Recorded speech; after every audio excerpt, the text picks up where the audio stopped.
between Philip and myself, we have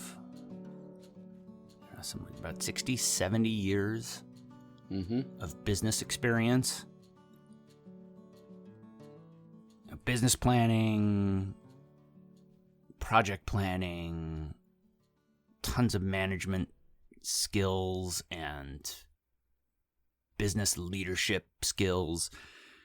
And when we started out this, first thing we did, we sat down and we did a business plan. And then, of course, it's the Mike Tyson quote, right? Everybody has a plan until you get punched in the mouth.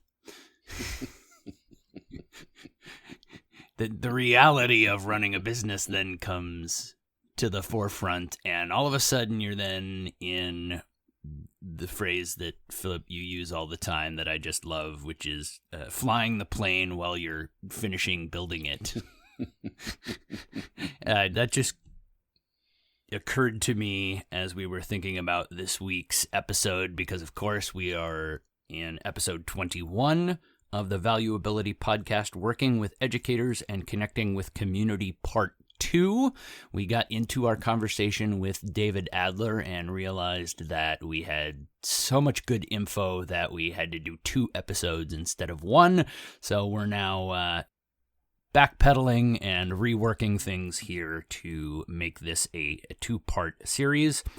The Valuability Podcast is for financial advisors, business owners, and anyone interested in financial planning, business, leadership, and personal development. We believe that financial success comes from building a plan on the foundation of your values, and building your ability will get you there. My name is Danforth Fleek. I was a financial advisor and product wholesaler for over 20 years, and I am joined each week by my co-host, friend, and mentor, Philip Simonson. Philip was in financial services for over 40 years as a financial advisor, field leader, sales trainer, and senior manager. So, Philip, you've had a week or so now to digest the conversation we had with David Adler. What are some of your thoughts now that you've had a chance to think about that conversation a bit? Yeah, a couple things. One, I would encourage all our listeners, if they're parents or advisors working with parents, don't get caught up in the parent trap. I just, the parent trap is, you get your self-worth through your children going to these prestigious schools, or getting the A's, and so they can become medical doctors, lawyers, scientists. This is a country of second chances. What I would encourage our listeners to do, and my just personal experience raising 3 sons and with my parents, first generation, school's a great opportunity. Take advantage of it. But there's more just the school than good grades. It's the social awareness skills and social, that are just as important. Learning how to overcome failures. You're going to have them, and continue building up your children's self-esteem is probably as important than it's more important than their grades, because that's how they're going to survive, because they're going to get knocked down, and you got to get in this life, and you got to be able to get back up. So like you and I talked before the session, Dan,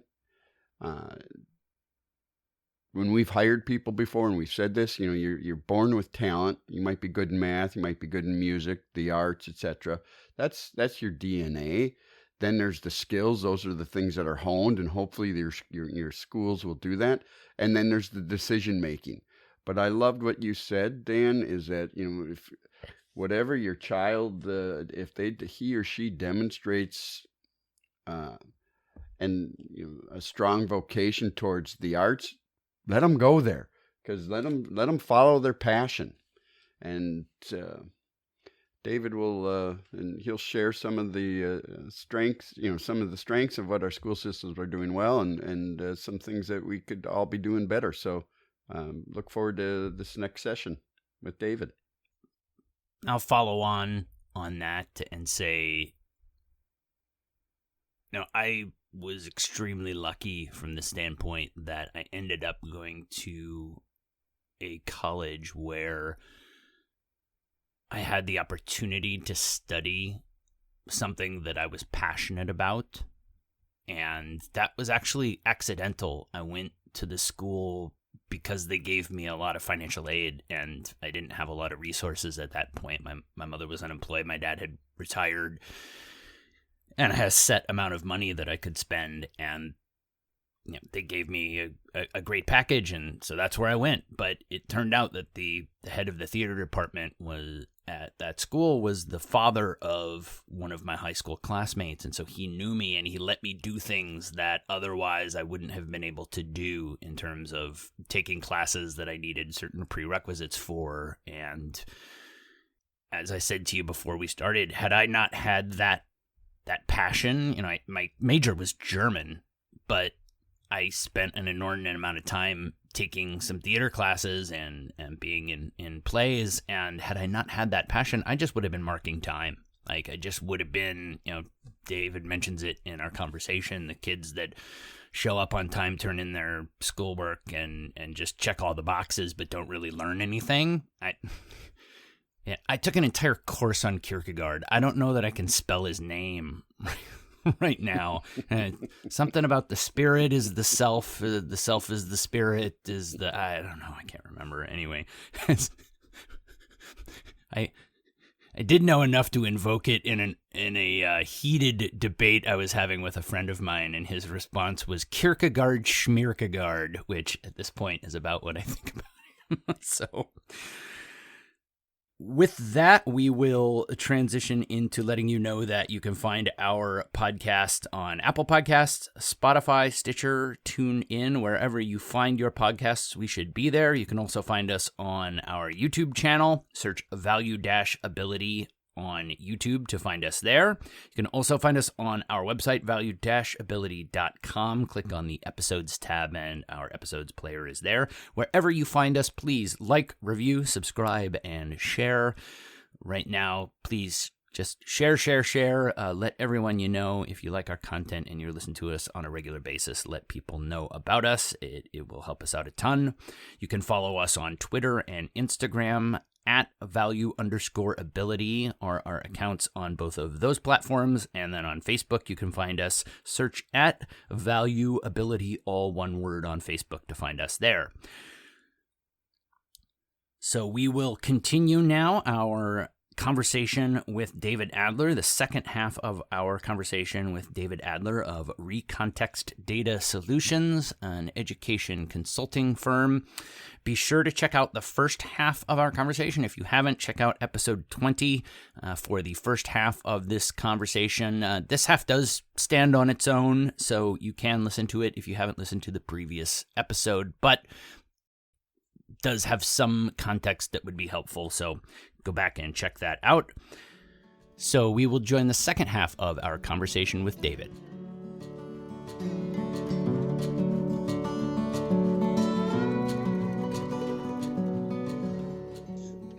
David, what do you see as if you think about the school system and your 25 years of experience, what keeps you up at night thinking about the current state of it? So, I always think about things in terms of equity. That's my lens. And that's why I got involved in the first place and why I continue to be involved. And so what I see is an educational system that works well for some, and it works okay for some others, and it doesn't work that well for many. And I see that, unfortunately, the way in which we break out those three groups tends to fall along racial and socioeconomic lines. Mm-hmm. So for me, the question is, how do we take promising practices, things that really help, and use education as a lever for social change in very positive ways? And I subscribe, I think about things along, are you familiar with the Knafen framework? No, tell me more. Basically, the idea is that there's sort of this square divided into four sections, and the idea is that problems, ways of being in the world, exist in one of these four quadrants. And so there are, for example, things that are simple.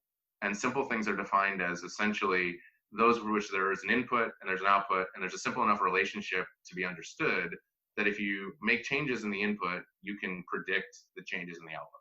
Strong cause-effect correlations. You got it, right? And then there are those things that are complicated. And things that are complicated involve multiple inputs and multiple outputs, and there is an interaction, but it is still predictable and knowable, at least to a larger extent, that which the effect that controlling the inputs will have on the outputs. And then there is that which is complex. And complex things, there are inputs and there are outputs, and the inputs have an impact on the outputs, but the relationships are harder to define and harder to predict. And that the outputs are more what we call emergent. You can make changes to the inputs, you can monitor the outputs, the changes in the outputs, but it's not necessarily easy to monitor, to draw those relationships and map them out and create defined relationships. And then the last is chaotic, which is there are inputs and there are outputs, but we don't really know what's going on with anything. And so, and the issue is that we, in many aspects of social life and many aspects of the things that we are trying to do in society to improve, we have what are truly complex issues. Education is a complex environment. Learning is an emergent phenomenon. And so, we can put students in good context. We can put them in great environments. We can give them great education. We can give them good resources and great materials and great teachers. We can put them, but we can't necessarily predict that learning is always going to happen at all, or if it does, in the same way, along the same pathway, at the same rate for all of these students. And we are, therefore, what we tend to do is we tend to treat these complex problems as if they are complicated, and that's a mistake. And so what keeps me up at night is the way in which we sort of handle this from a policy and an implementation environment, is that we are often overly simplifying that which is an incredibly complex issue, and we are perhaps failing to allow the space to really explore these issues in their fullest. And I don't know the right way to solve that. And so that's the part that keeps me up at night, is if you asked me, how would you create the right policy environment to maximize educational outcomes and equity? I don't have a good answer. Mm-hmm. And I know there are always improvements that can be made, but it's hard for me to level honest critique at people when you couldn't just sort of wave a magic wand and give me all the dictatorship power in the world and I would make it better. We could always improve, but to me, that's the thing, is how do we scale, establish and scale an education system that works as a lever to enhance equity? Because I don't think that education can solve the problem on its own. I think there are way too many systemic issues in our society. But how can we turn this into a better lever of equity? And that's the thing that keeps me up at night. That's not a pithy answer. No, that's good. Boy, thank you for taking me to school. I like it. I like it a lot. So anytime you start with a 4 quadrants, you're speaking Philip's language. All right. We had a whole episode that was just all the our social styles are based on the 4 quadrants. 4 quadrants. We have a lot of things that start there. Now, I this kind of came up to my mind a little bit earlier, but it really makes sense to put words to it now, given that answer. This is not a problem that is unique to this topic. It's this drive towards seeing simplicity and quote unquote common sense and a business approach model to things as the ideal. And that's not necessarily the case. And this is coming from a business guy. Hey, look, there are situations where that works great. That works great in a corporation when your goals are to make a profit. Mm-hmm. But there are times where you're dealing with, like you said, things that either have multiple inputs that don't we don't understand how they're affecting the outputs, or we have no idea how they're affecting, like you mentioned. And so this drive towards, these pithy, common sense, kind of salesy answers. But these are also the ones, I mean, it's like anything though, right? If you're going to a foundation, you got to sell your idea. So it's got to be short and to the point, and marketing, you have that salesy nature to it. So there's a lot of things trying to drag us that direction when it isn't necessarily. Now, and I make a lot of qualification language there simply because I say, like, in certain circumstances, all of those things can make a lot of sense. And yes, we do need to obviously pay attention to how much things are costing and whatnot. But to hold that up alone as the ideal isn't always the best option. And well, yeah, I mean, when people say we should run our schools like we run our businesses, I mean, you run a business and you get, a bunch of raw material and you get a shipment that's corrupted, or it's flawed in some way, or just not what you expected. Right. You send it back. When you run a school and you get students who come with you preloaded with all sorts of interesting issues, food insecurity, that's not a flaw in a child, but it is. You can't send that back. Yeah, it's a characteristic of that child that makes them not fit the model that you have particularly well. And you have to adjust your model. And, no one would ever say, hey, I got the shipment of raw material and it's not what I expected. I'm going to go retool my factory just to fit this model. That's not a thing that makes economic sense. And, we can't run our schools the way we run our businesses. I'm not suggesting for a second that children are flawed because they come to us in the way they come to us. It's just, that's what we do. We have to take each child and help them improve as much as we can. Right. I have a friend of mine who is just about our age, is pretty much exactly the same age, and he grew up in the Soviet Union, and he fled when his family came over during Perestroika and all of that. And he said to me one time, we were talking, and he said, do you know why you guys won the Cold War? Which is, a really provocative way to start a conversation. And he said, the Soviet Union was fighting a battle about ideology. That communism and socialism are ideologies, and the United States was fighting with capitalism was a battle of pragmatism. We wanted money, and that it was about a bottom line. And I think the underlying piece of this argument that I think has an impact here is that if you think about how we define success in a capitalist society, or at least in a business environment, there's a tacit agreement that we're going to be measuring success in a unit of dollars. Right? We've decided that, and it's established, and we're not going to argue over it.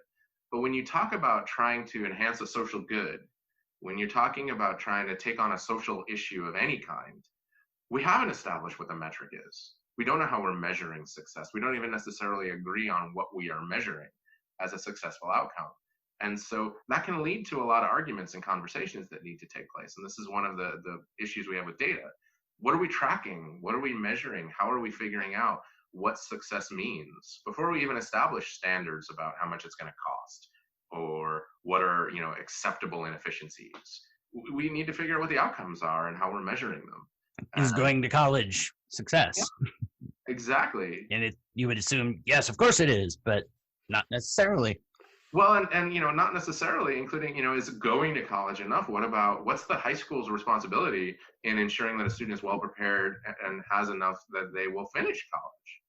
Because, you go to college for 2 years and then you drop out. What did that do for you? It just put you in debt, and it delayed your income for 2 years.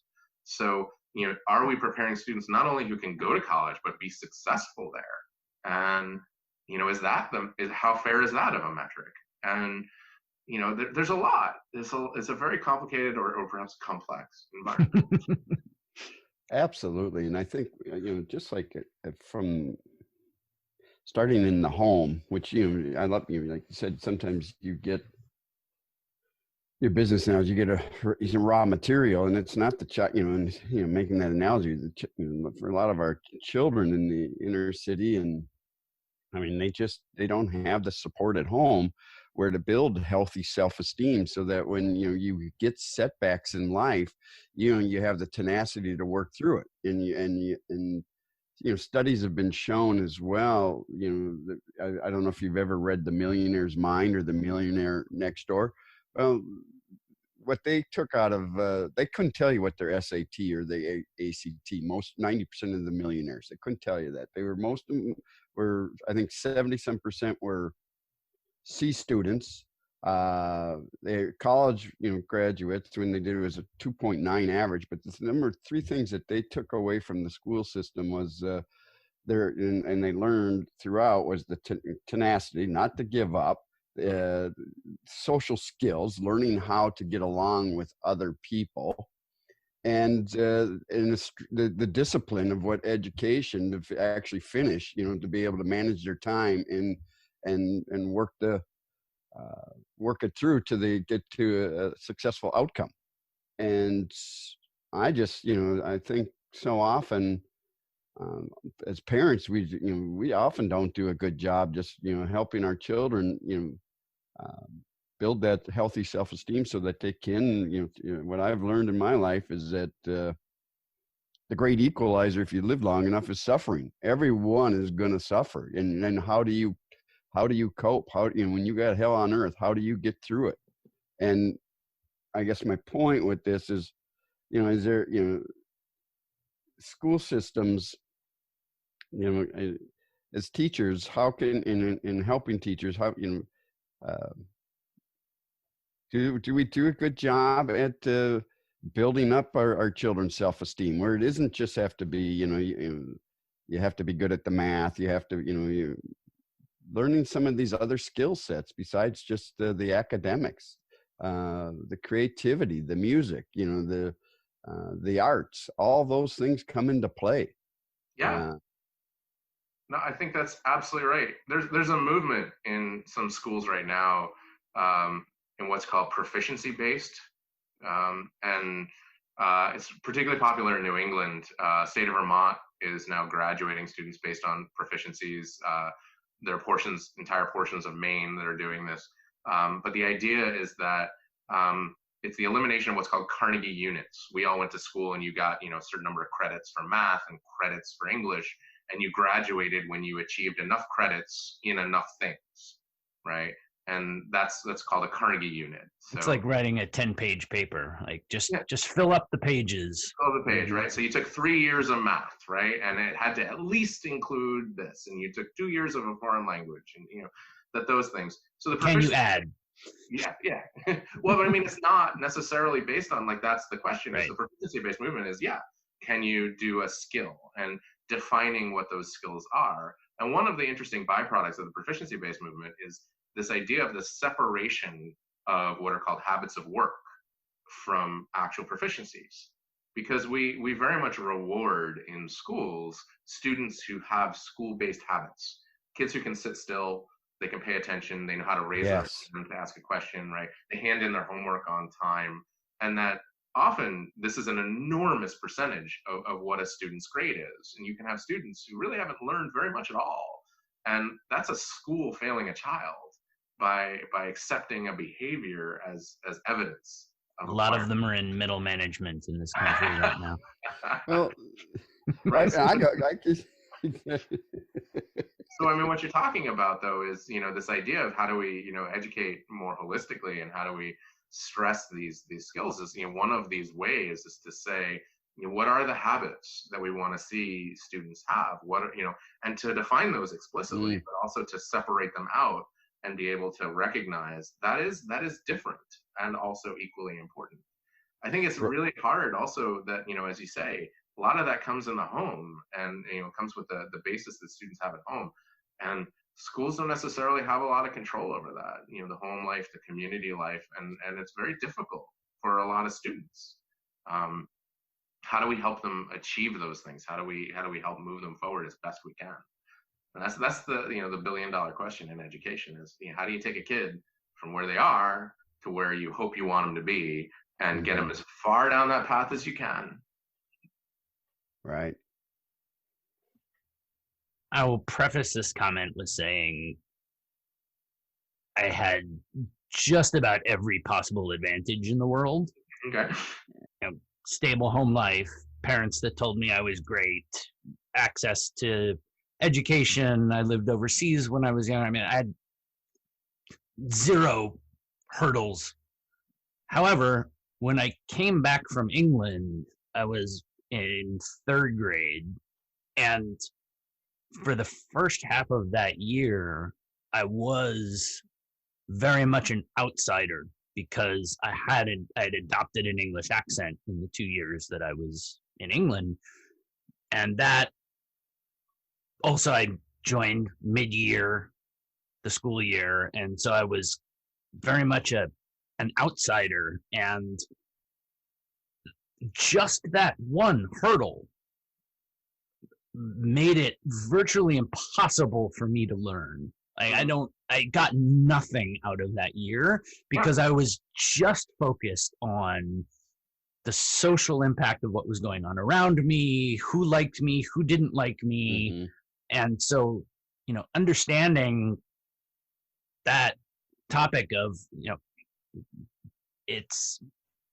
there are all these things that need to go into creating an atmosphere where a student can learn. And if you've never experienced anything like that, it can seem like you said, the students that show up and turn in their stuff on time and don't have a problem sitting still. And it's actually who I gravitated to. I gravitated to the kid who back then we didn't classify it as that, but probably attention deficit, like all over the place, causing problems, and we became pals. But it just struck me to think of that time, because it's still jarring to think of that, how significantly little I was different from the kids around me, but how heavily it impacted and really kept me from learning. And that stuff cuts deep, right? I mean, we all carry that stuff with us. One of the interesting phenomena about being a math teacher is if you are at a party and you tell people you're a math teacher, which rarely happens because math teachers, we don't often get invited to parties.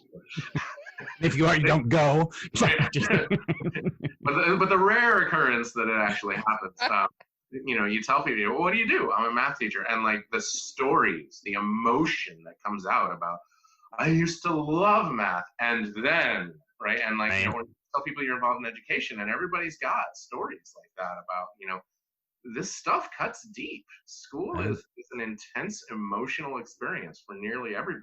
Oh, absolutely right there. Well, and if you tell them you sell insurance, they leave you alone. You're not being invited to parties. Yes. And Dan, I think people probably figured out we've done 20 of these or so, that we both have attention deficit problems. Right. They realize quickly on these guys got AD. Yeah, but half of our conversations are, I'm digressing here, but... But I that's the wonderful thing about also, again, this country and our school system is we are a country of second chances. We are creative for the lot. Sure. I think we're a very creative society. We come up with new solutions, and I think our school systems. You can tell us more on this, David, but it's just not the rote stuff that you were saying earlier. I lived over in England for 5 years, and boy, I tell you, my kids, when they came back, when they tested for math and Garrett was, they asked him if he wanted to start the 6th grade, University of Minnesota. He scored so well. And there's probably some genetics there on his mother's side, not on mine. But where we ended up, I think, where we surpass is also, the road is just fine, but it's showing that creativity and being able to develop those problem solving skills and having that tenacity. Does our curriculum, are we set up for that now? No. Are we do that part of it? No. I mean, I think what you have is you have people really implementing things in really interesting ways. But I think this is a byproduct perhaps of the accountability movement and the testing movement, is this idea of curricular compression. And that, what we see is that people feel under pressure to get students to be able to pass a test. And there's all this pressure, and there's real consequences to students not passing a test, not for the students, but for the institutions. And so that has led to teachers feeling under pressure to just blitz through a curriculum whether the students have gotten it or not. And we don't have time is something that teachers say a lot. Right. We don't have the time to go with students and their curiosity and their interest. We don't have time to do really interesting things because we got to get to whatever comes next. And many schools and districts have given what are called pacing guides. We have to, it's November 17th, so we're on this lesson. I'm like, well, maybe the students aren't ready for that lesson, or maybe they're past it. And it's really difficult, but it's an understandable response that people have had to that regulatory environment. It just doesn't work. There's a wonderful example. There's a guy by the name of Louis Benezet, who was the superintendent of schools in Manchester, New Hampshire, I think in around the 30s. And I may butcher the details, and if so, I apologize. Your listeners can shoot me an email and tell me I'm completely wrong. This is how I remember it, is that he got a letter from the State Department of Education, whatever the controlling entity was at the time, telling him, now you have to be responsible for teaching, home economics and physical education, and adding all of these things to the curriculum, and filling it up with more stuff, more knowledge. And he wrote this letter back, which is a phenomenal piece of literature. He wrote, you have consistently told me things I need to add, and you never tell me things I need to take away or that I can take away. And he likened it to Mrs. Jones' attic. That at some point it gets too full and you have to start taking stuff out. And so he says, so if you are not going to tell me what to take out, I'm telling you what I'm taking out. I'm taking out math. And oh boy, yeah. And what he did, which was fascinating, is he didn't just say we're not teaching math anymore. What he did is he said we're going to actually, he wrote this letter to be provocative, but what he actually did, which was really creative and wonderful, was he created all of these really interesting units around rhetoric and around logic and around debate, and really created a combined curriculum around social studies, math, logic, English, language. Integration of all of this. I'm sorry? You did a lot of integration of all of these. Yeah, and really, focused on what you were talking about earlier, which is, teaching kids how to think, and how to think perhaps verbally and logically and think it through. And it was so successful that, there was a lot of concern over, wait, but our kids don't know how to do math. He actually took groups of students on sort of barnstorming tours throughout the Northeast and had them sit in on classes in other districts. And he actually ended up with a group of, I think it was third graders, sitting in on an 8th grade classroom in Cornell, in Ithaca, New York, right where Cornell is. And these third graders are participating actively in 8th grade math classes and just totally holding their own and actually doing better than many of the students. That's powerful. There. Yeah, and you can teach people to think, maybe they can figure it out on the way. And I'm not suggesting that we not teach math, right? But I think it does highlight perhaps that there are other ways, and there are ways that we can think about these things a little differently.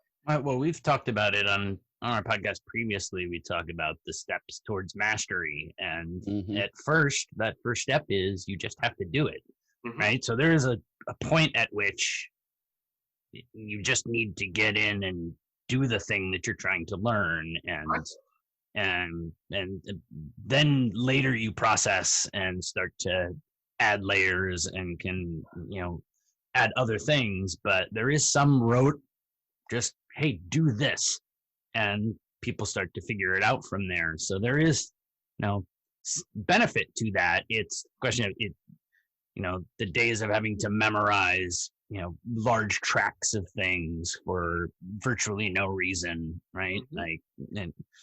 And I think at one point I had to memorize all of the counties in the state of Florida.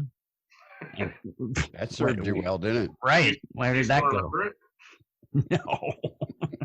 I, Leon County and Dade County. there you go. Right? There you go. Broward. Tallahassee and Miami. Those are the only two. Santa Rosa, I know that. Pensacola, Florida. The places where I've lived.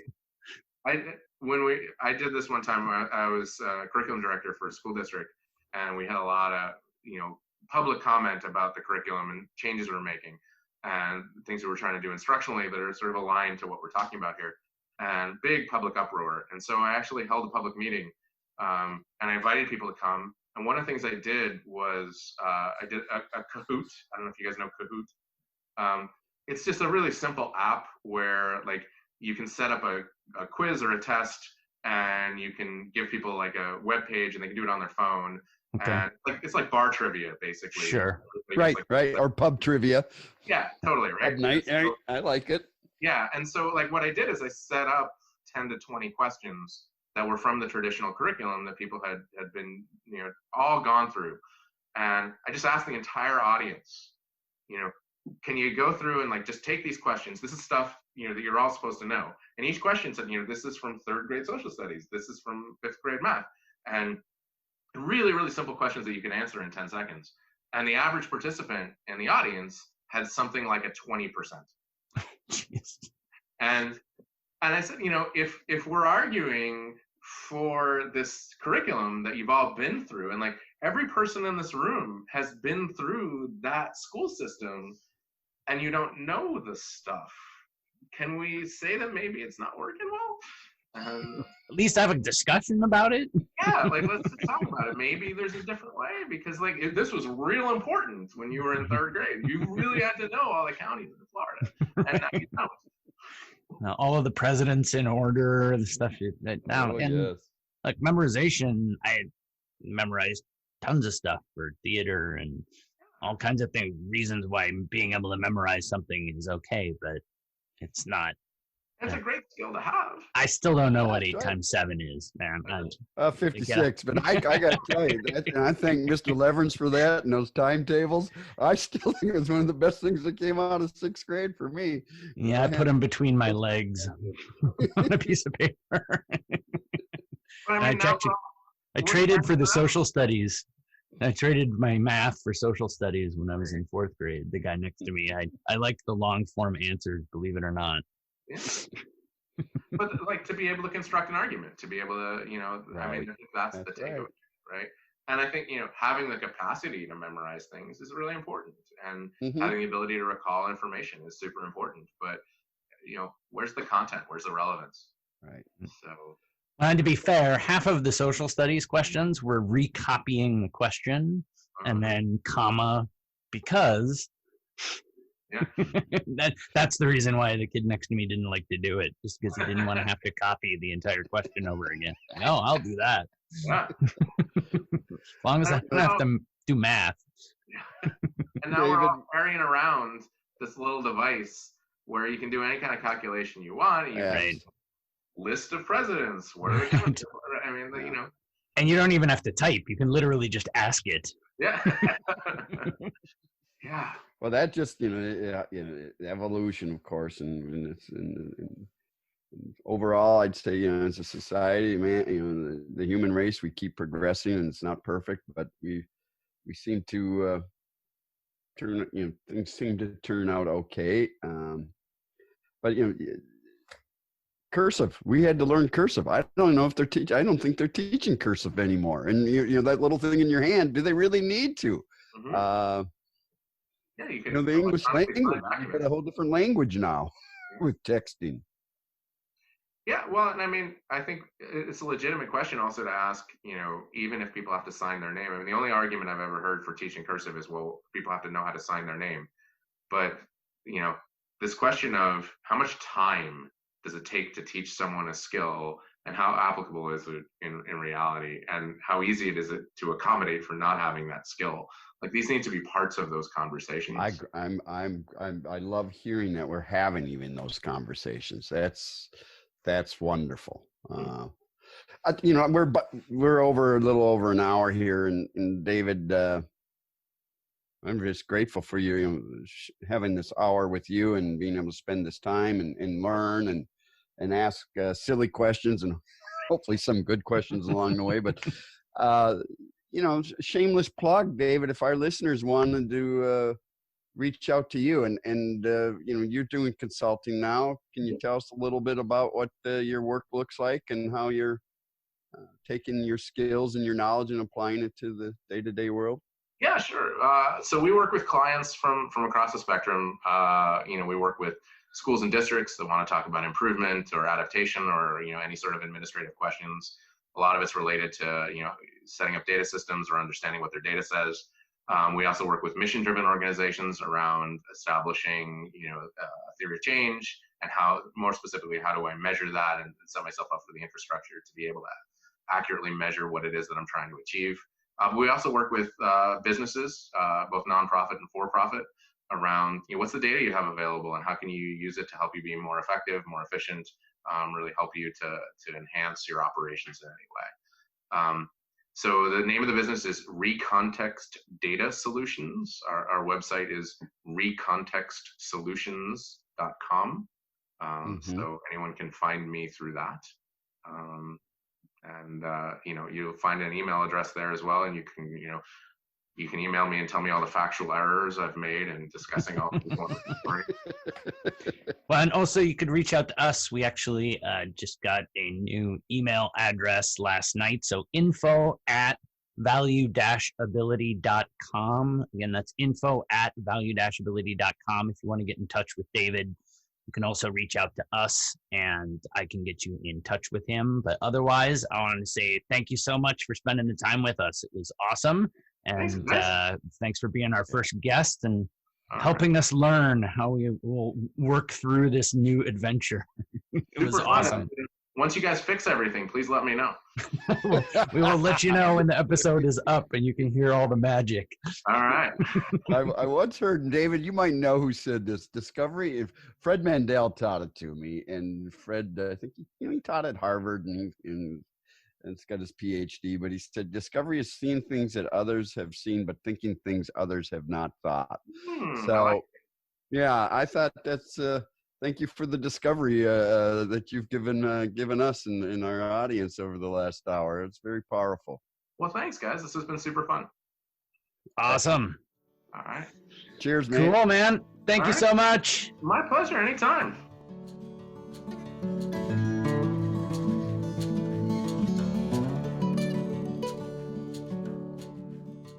And that concludes our main section for this week. I want to thank David Adler for joining us and having that great conversation. And we will transition on to our article for the week.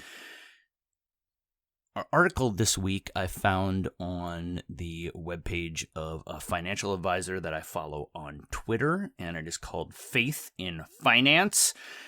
To find a link to the article, go to our Twitter feed @value_ability, or you can find it on our website, value-ability.com. Click on the content tab, and all of our article links are there.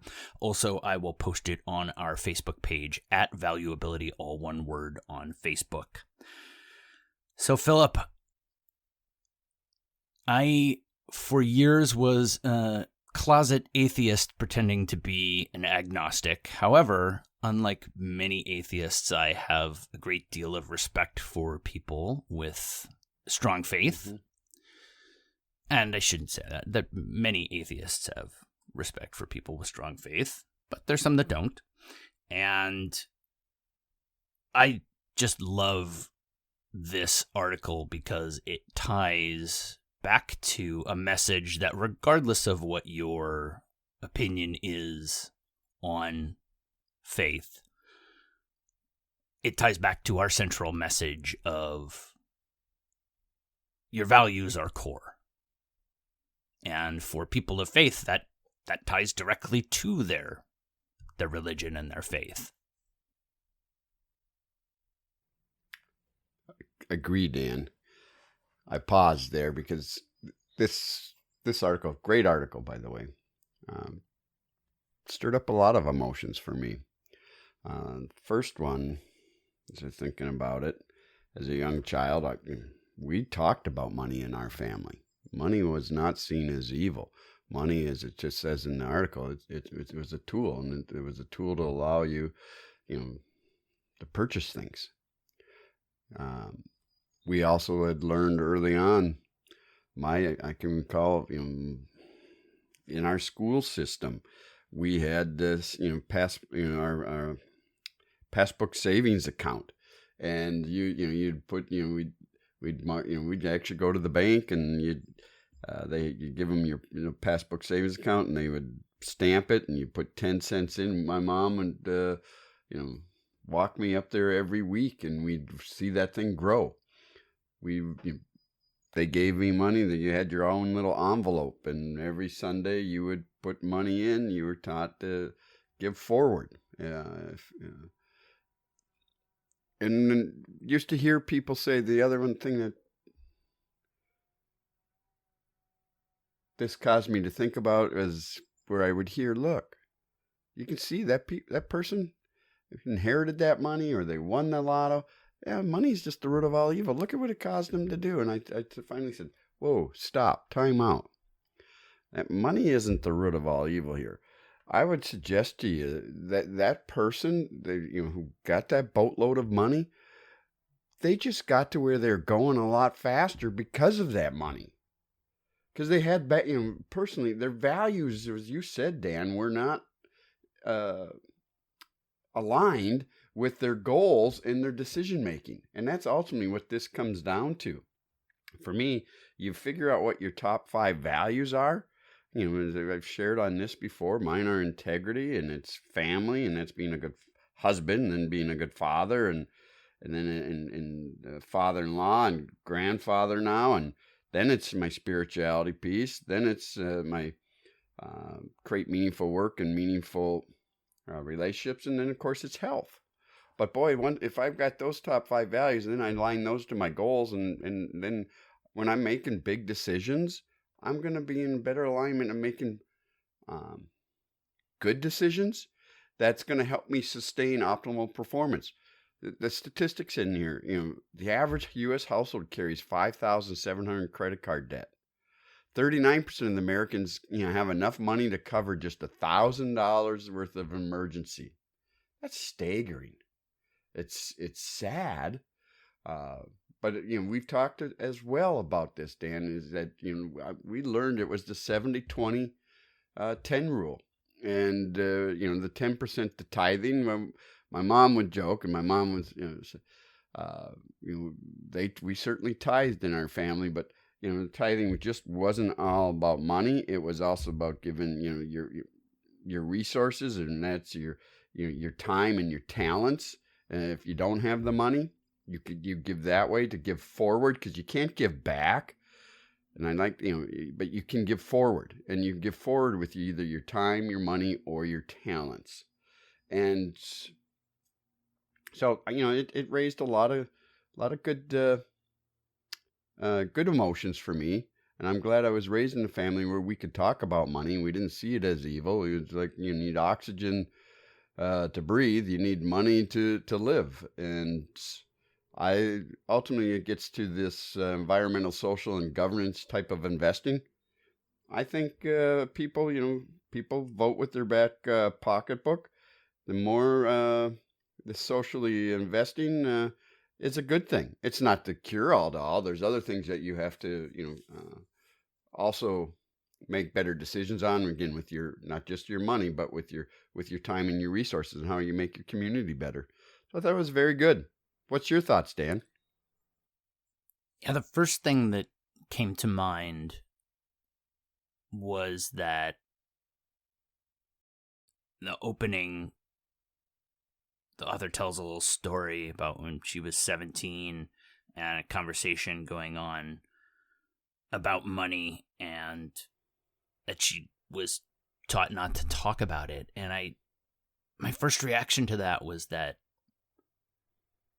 I see that as a intensely secular thing, right? Oh, you don't tell people how much you make. You don't. That has always seemed to me to be about business, not about values of the individual person involved. That's about not wanting to give up a business advantage, essentially, whether it's the employer not wanting the employees to know what each other is making, or that employee not wanting to give away that they're making more or less or whatever in relation to other people. So I'd see that as an intensely secular. And the idea of talking about it as much more value-based than not talking about it is. And interesting, you brought up the average debt. I saw a statistic, average debt separated out by net worth. The average debt of people with zero net worth is significantly above this average. It's about double this average. Right. And then up through people that have net worths of six figures plus, it is still less than the debt load of people with no net worth, which leads us back to those discussions of paying yourself first and those kind of things. But it also talks about, or talks to, again, aligning with your values.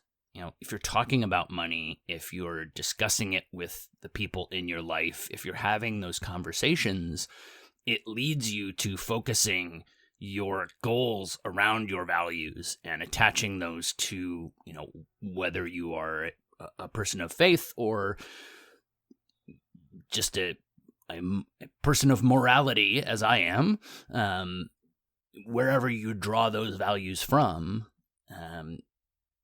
talking about it helps you connect to those things. And I'm of split minds about the ESG investing, socially responsible investing.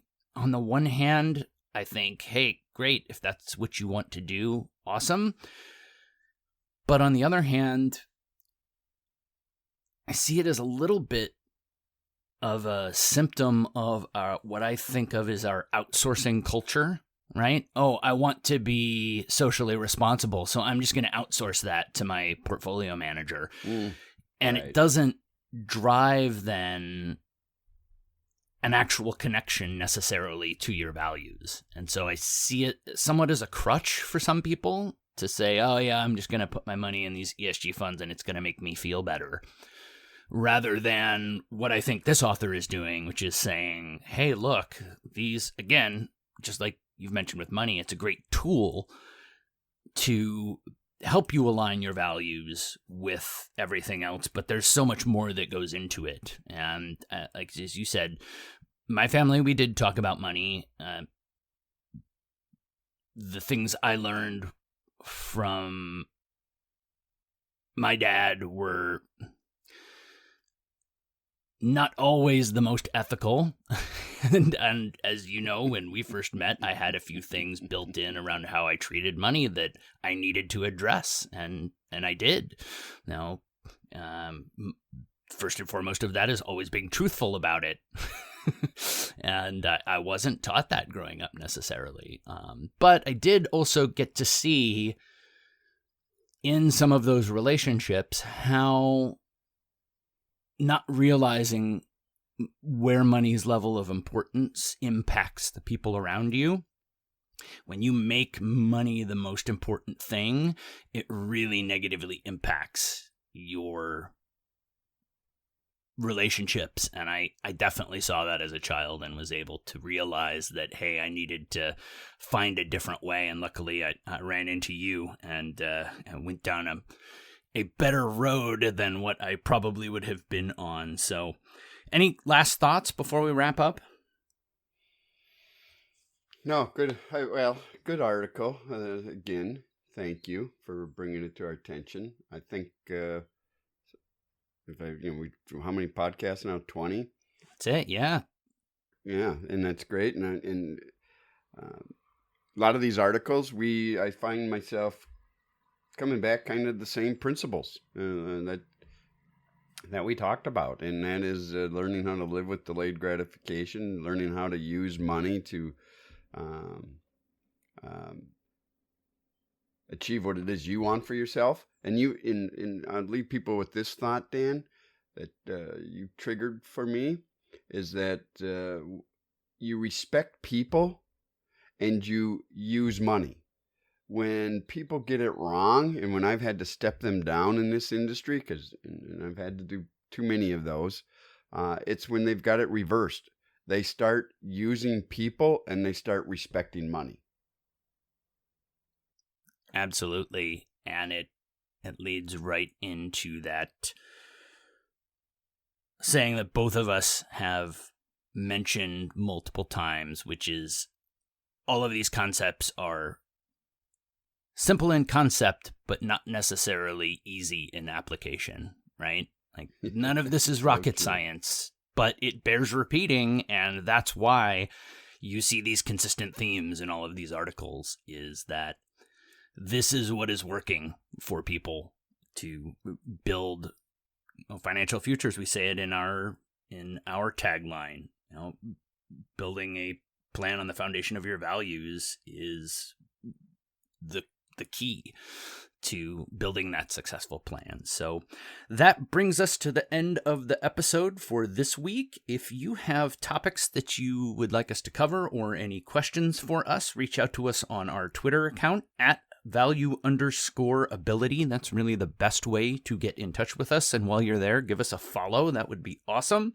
You can also reach us on our webpage, value-ability.com. Click on the Contact Us tab, and there's a forum there you can use to reach out to us. Also, you can find us on Facebook. Search @valueability, all one word, on Facebook, and you can leave a comment there, and we will see that. We have a mailing list. Find it on our website, value-ability.com. Click on the Contact Us tab if you would like updates from us about what we have going on. Wherever you find us, please like, review, subscribe, and share. And again, keep mentioning it each week. If you could reach out to one person and let them know about the podcast this week, if you're a regular listener, that would be fantastic. Next episode, we are going to be delving into the 80-20 rule and how to use that for client segmentation.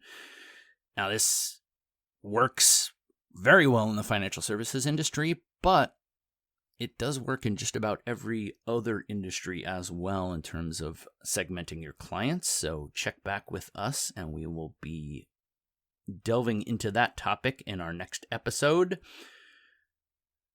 What ways do you connect with your community as a financial advisor or business owner? We talked about connecting with community today. Let us know, what innovative and different ways have you found to connect with your community? Actually, a good friend of mine just told me one this last week. I'll share it quick. He has decided each week he's going to reach out to one person in his community that he doesn't know and just call them up and ask them out to coffee. And he has already started teaching some financial literacy classes because of that connection. So there's just a quick idea. And as always, thank you for listening. Be sure to join us next week. And remember that financial success comes from building a plan on the foundation of your values, and building your ability will help you get there.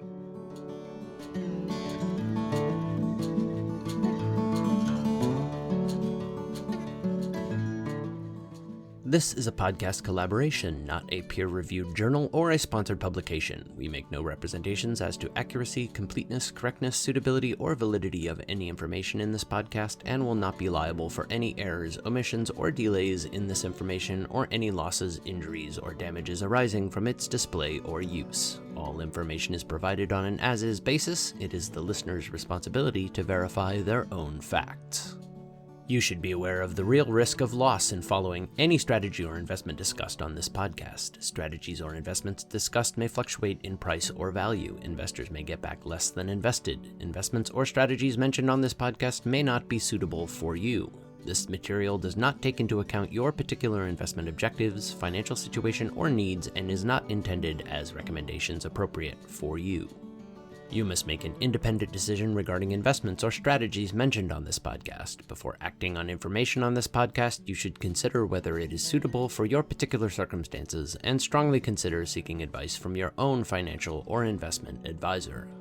The views and opinions expressed on this podcast are those of the authors and do not necessarily reflect the official policy or position of any other agency, organization, employer, or company. Assumptions are not reflective of the position of any entity other than the authors, and since we are critically thinking human beings, these views are always subject to change, revision, and rethinking at any time. Please do not hold us to them in perpetuity.